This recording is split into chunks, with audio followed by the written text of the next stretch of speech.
thought I'd catch up on the video series on dialysis. We'll start today with peritoneal dialysis, which is probably going to be the last one in the video series. Actually, I'll talk about complications of dialysis in another video. But peritoneal dialysis is a way of dialyzing that's physiologically easier on your body, meaning that it's less stress on you.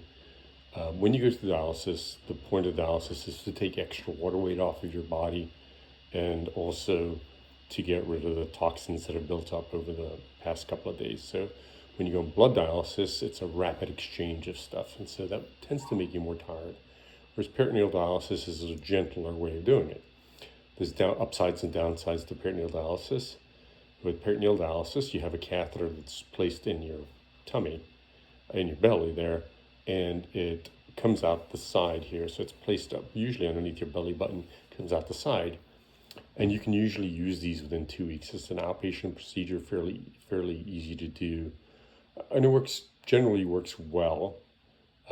There's some caveats to it. People who've had lots of belly surgery, have a lot of scar tissue, show that doesn't tend to work as well for them because the scar tissue doesn't allow the exchange of the good stuff for the bad stuff when you do peritoneal dialysis.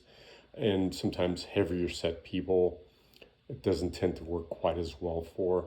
But generally speaking, it's physiologically much easier in your body to go through peritoneal dialysis. Why? Well, this catheter's put in. 2 weeks later, you can use it. You need good training for it, though. You need to have the conditions that are optimal for it.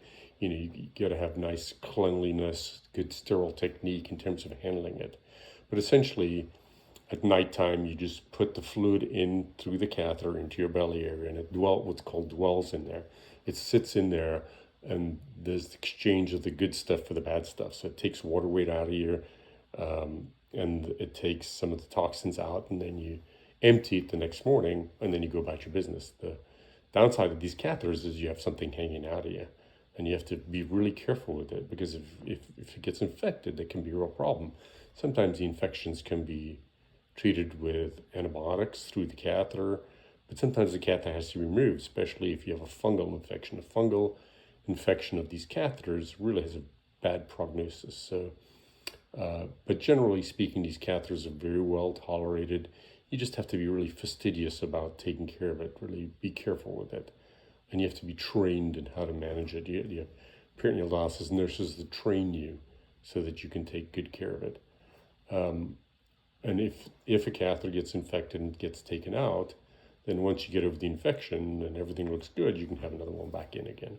So generally speaking, peritoneal dialysis is just better tolerated. You don't get the fatigue that you do with blood dialysis. You can do it at home, and it's more convenient for most people to go through peritoneal dialysis.